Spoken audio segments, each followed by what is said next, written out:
नमस्कार बच्चों, आप सब कैसे हैं।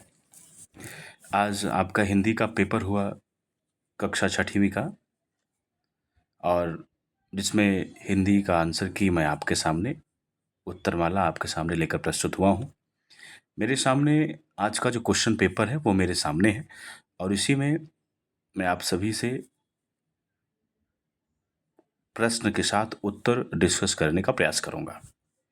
आज आपका पेपर, स्कूल का नाम है पीएम श्री केंद्रीय विद्यालय एएससी सेंटर बैंगलोर। मैं सभी बच्चों से अनुरोध करता हूँ कि अपने साथ वो हिंदी का क्वेश्चन पेपर जरूर लेकर बैठें, जिससे कि आसानी से उनको समझ में आ सके।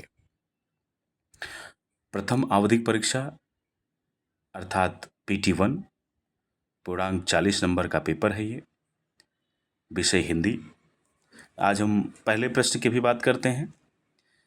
जैसे कि आपको इसके पूर्व में सूचना दी गई थी, जो आपका पाठ्यक्रम जो बताया गया था, उस पाठ्यक्रम के माध्यम से ये बताया गया था कि आपका जो पेपर है, उस पेपर में जो पहला रहेगा वो आपका अपठित गद्यांश रहेगा, ठीक।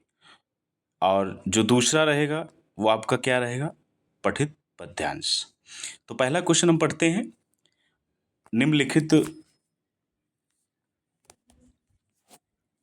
निम्नलिखित अपठित गद्यांश को ध्यानपूर्वक पढ़कर पूछे गए प्रश्नों के उत्तर दीजिए। एक बंदर जंगल में खेल रहा था। वह एक पेड़ से दूसरे पेड़ पर कूद रहा था। दूसरे पेड़ पर पहुंचते ही उसने वहां बहुत सारे फल देखे। उसने एक बड़े से अमरूद को छोड़कर एक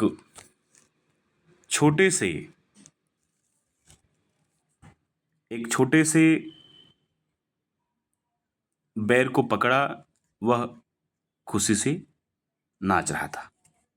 अब क्वेश्चन क्या है बेटा, हम ध्यान समझेंगे। क्वेश्चन ये है कि बंदर कहाँ खेल रहा था। क्वेश्चन क्या है, बंदर कहाँ खेल रहा था। एक बंदर जंगल में खेल रहा था। कहाँ खेल रहा था, जंगल में खेल रहा था। प्रश्न का दूसरा क्या है, बंदर कहाँ कूद रहा था। वह एक पेड़ से दूसरे पेड़ पर कूद रहा था। बेटा मेरी आवाज़ सुनो, समझ सभी को समझ में आ रही है ना। हाँ देखिए, पहला हो गया। दूसरा देखिए, बंदर कहाँ कूद रहा था, वह एक पेड़ से दूसरे पेड़ पर कूद रहा था। तीसरा क्या है, बंदर ने क्या देखा। बंदर ने क्या देखा, क्या देखा बेटा बंदर ने देखा वहां बहुत सारे फल देखे। बंदर ने क्या देखे, बहुत सारे फल देखे। बंदर ने कौन सा फल पकड़ा। बंदर ने कौन सा फल पकड़ा बेटा, उसने एक बड़े से अमरूद को पकड़ा। उन्होंने, बंदर ने एक बड़े से अमरूद को छोड़कर एक छोटे से बैर को पकड़ा। ठीक है, पहले उन्होंने किसको पकड़ा था, अमरूद को, लेकिन बाद में किसको पकड़ा, बैर को पकड़ा। तो इसका आंसर क्या होगा, एक छोटे से बैर को पकड़ा। बंदर खुशी से क्या करने लगा, बंदर खुशी से क्या करने लगे, बंदर खुशी से नाचने लगे। हम लोग क्या करने लगते हैं खुशी से, हम सब नाचने लगते हैं ना। हाँ, तो वही बंदर ने भी ऐसा किया। तो बंदर क्या करने लगे, खुशी से नाचने लगे। दूसरा क्वेश्चन बेटा हम देखते हैं, निम्नलिखित पठित गद्यांश को ध्यानपूर्वक पढ़कर पूछे गए प्रश्नों के सही उत्तर दीजिए। देखिए बेटा, हम ये पठित पद्यांश है।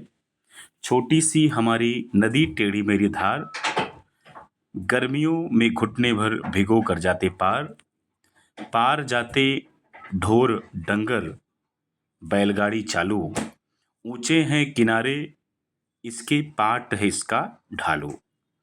पेटे में झकाझक बालू कीचड़, काना नाम, कास फूले एक पार उजले जैसे घाम। दिन भर किचपिच करती मैना डार डार, रातों को हुआ हुआ कर उठते सियार। तो बेटा इसमें इस क्वेश्चन जो पूछे गए हैं हम समझने का प्रयास करते हैं। नदी कितनी बड़ी है बेटा, नदी छोटी सी हमारी नदी टेढ़ी मेरी धार। तो हमारी नदी कैसी है, छोटी सी हमारी नदी है। दूसरा देखते हैं, गर्मियों में नदी के दूसरे किनारे पर कौन जाते हैं? नदी के दूसरे किनारे कौन जाते हैं बेटा?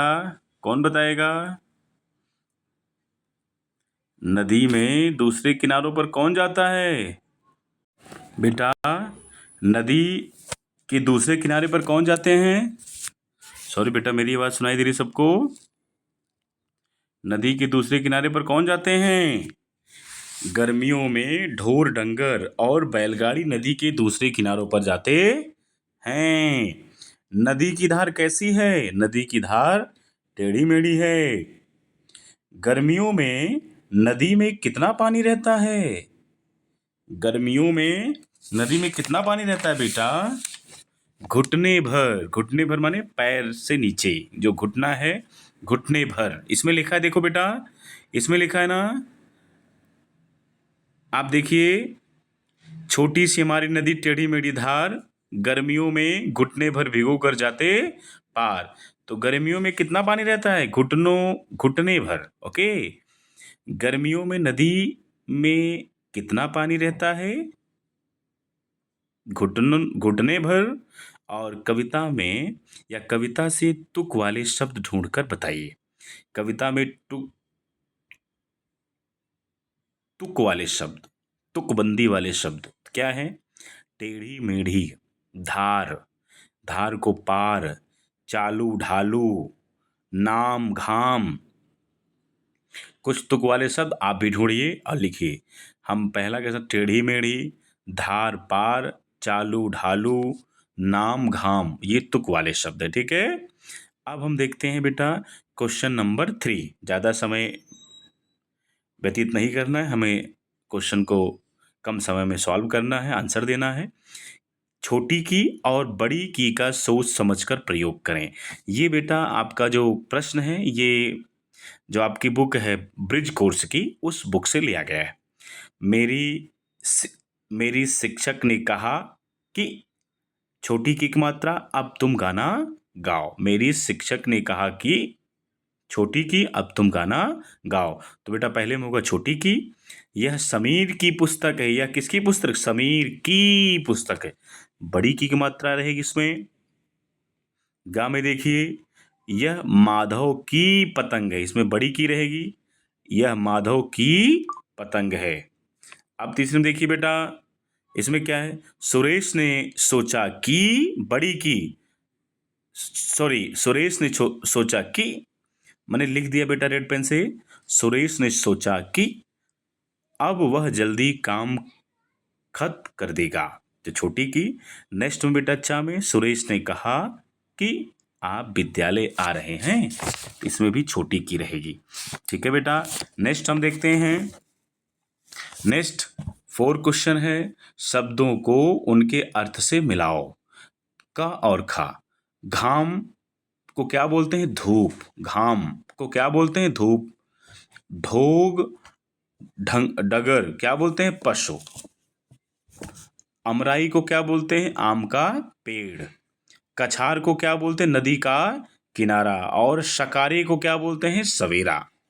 क्वेश्चन नंबर 5 बेटा थोड़ा जल्दी करिए, मिलान कर लीजिए और आप लोग आसानी से समझ लीजिए। रिक्त स्थान की पूर्ति कीजिए। इसमें स्वर और व्यंजन का प्रयोग किया गया है। स्वर और व्यंजन आपको पढ़ाया जा चुका है, तो प्लीज़ समझने का प्रयास कीजिए। ये भी आपकी ब्रिज कोर्स बुक से लिया गया है। तो हम पढ़ेंगे आ, बड़े आ की मात्रा होगी आ। देखो रेड पेन से छोटा आ लिखा है इसको, लेकिन इसको आप बड़ा आ कर लीजिए। ठीक है, एक गलती से लिखा गया है, मैं लिख देता हूँ उसमें। आपको क्या कर लेना बेटा? बड़ा आ कर लेना। ठीक है, देखो बड़ा आ। ठीक है, क्या हो जाएगा? बड़ा आ। ठीक है, आ ई उ ए आई ओ, अंग आ होता है। लेकिन जो खाली स्थान है, आ के बाद बड़ा आ, ई के बाद छोटा ऊ आपको भरना है। छोटा ऊ इसमें भरना। ठीक है, नेक्स्ट क्या है बेटा? नेक्स्ट समझने का प्रयास करिए। पहले रहेगा का, ख, ग, घ, अंगा। का रहेगा खाली में, फिर खा लिखा हुआ है, फिर आपको गा भरना है, घा लिखा हुआ है, फिर आपको अंगा भरना है। फिर व्यंजन देखिए, च छ ज झ इया, च छ ज झ इया। उच्चारण स्थान देख लीजिए। फिर देखिए बेटा पा फा, फा दिख रहा है सबको? देखिए फा, फा बेटे देखिए ऐसे ये फा, इसमें थोड़ा साफ कम दिख रहा है ना, तो पा फा बा भ मा। ओके बेटा, अब देखिए नेक्स्ट या रा ला वा, या रा ला वा। ओके, अब हम देखिए क्वेश्चन नंबर 6 देखिए बेटा, सारे लोग समझिए। निम्नलिखित वाक्यों में से क्रिया शब्द छांट कर दिए गए स्थान पर लिखो। ठीक है, उदाहरण के लिए मम्मी भोजन पका रही है। क्रिया क्या है? क्रिया माने करना। तो मम्मी भोजन क्या कर रही है? पका रही हैं। मम्मी भोजन पका रही, क्रिया क्या है? पकाना।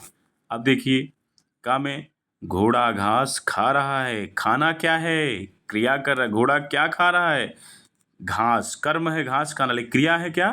खा। तो क्रिया करेंगे क्या होगा? खाना। दादी स्वेटर बुन रही है। दादी कर्ता, क्रिया क्या है? बुनना। स्वेटर क्या है? कर्म। तो हम क्या पूछ रहे? क्रिया। तो दादी बुनना, दादी स्वेटर बुन रही है, अर्थात क्रिया माने कार्य क्या कर रही है? बुनना या बनाना।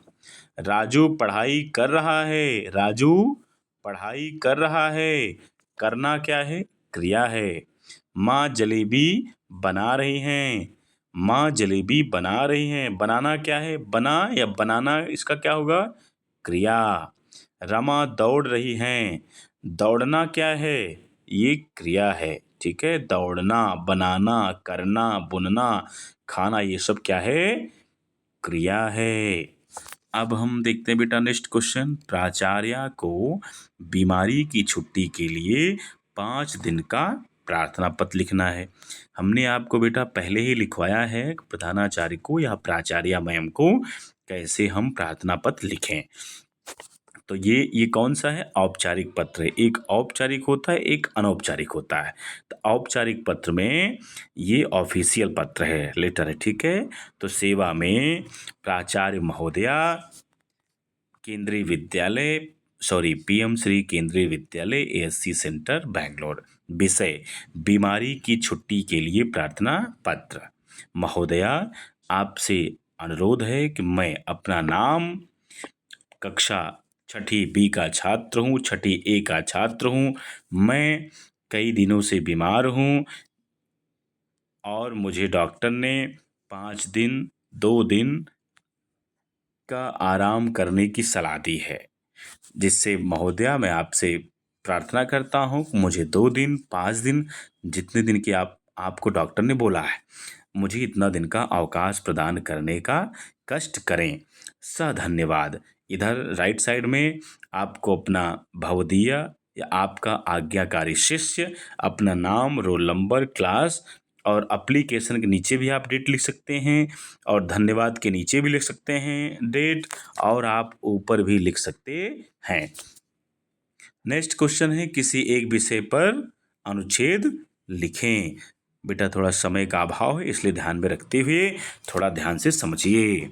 अनुच्छेद किसी एक विषय पर लिखिए। आपको बताया गया है पर्यावरण या प्रिय मित्र। आप लोग किस विषय पर लिखें? अभी मैं आपकी कॉपी चेक करने जा रहा हूं, अब मैं देखता हूं। ठीक है बेटा, तो ध्यान से सारा आंसर आप लोग प्लीज मिला लीजिए। ठीक बेटा, okay, thank you so much.